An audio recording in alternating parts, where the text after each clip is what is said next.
শামসুল উদ্দিন চিশতিয়া রহমতুল্লাহ আলাইহি মাজার হযরত গায়েবী মসজিদের সেই পাগল আমি।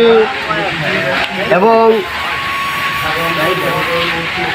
যেদিন হযরত জিন্দানি রাসূলুল্লাহ সালামের মাজারে যায়, আমি সেই রুহুল আমি প্রয়োজন পলি মনে করলি যদি জিন্দানির কথা মনে পড়ে অমনি আমি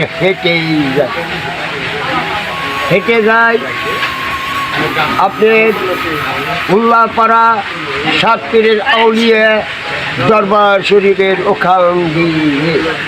কতদিন লাগে যাইতে আসতে যদি মনে করি যে কেহের বাসায় চারটে ভাত খাবো, তাহলে এখান থেকে শুরু করে যাইতে যায় সেই বাসায় যাবে। এবং ওখান থেকে শুরু করে তার কাছে কিছু মানি রুপিয়া টাকা নিব, এটা তারা দিয়ে থাকে। এবং নিয়ে যাও হযরত শাহ মকদুমদুল্লাহ, ওখানে আমারও বড় সুমন দিব। তার হাতে খানা বনে খাইয়া ওখান থেকে রওনা দিয়ে চলে যায় হযরত জিন্দানি মাজারের সামনে। মাত্র আমার লাগে একদিন। আচ্ছা, আপনার ছেলেবেলে কয়জন এখন? 2 ছেলে 1 মেয়ে। কি করে ছেলে? কি করে? ছেলেটা গরিব মানুষ, কোনো কর্ম করতে পারে নাই, শিক্ষা দিতে পারে নাই, রাগ মিস্ত্রির কাম করে এবং গাড়ি চালান শিখেছে। বড় ছেলেটা ছোটো ছেলেটা ক্লাস 5 পর্যন্ত পাস করেছি, বেশি লেখাপড়া করতে পারি নাই। তা বাদে ঢাকা গার্মেন্টসে চাকরি। আচ্ছা, আপনার বাড়িয়ালি কে এখনো আছে?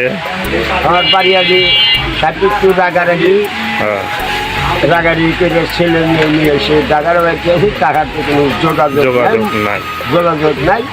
মনে চাইলে কল করে, না চাইলে না করে। আচ্ছা, ধন্যবাদ। আবার কোনো সময় দেখা হলে আবার ইন্টারভিউ নেব। ধন্যবাদ। সকল দর্শকদের বলে সাবস্ক্রাইব করবেন, লাইক করবেন বলেন। সাবস্ক্রাইব দর্শকদের অনুরোধ করা গেছে, হ্যাঁ, আমাকে সাবস্ক্রাইব করবেন, লাইক করবেন। যদি কোনো ধরনের কুকর্ম এবং কোনো বেতবি দেখেন, কোনো আচরণ বিধি নিয়ে যদি নীতিমালায় থেকে যায়, আপনারা সেদিন জবাবদিহি করতে পারবেন।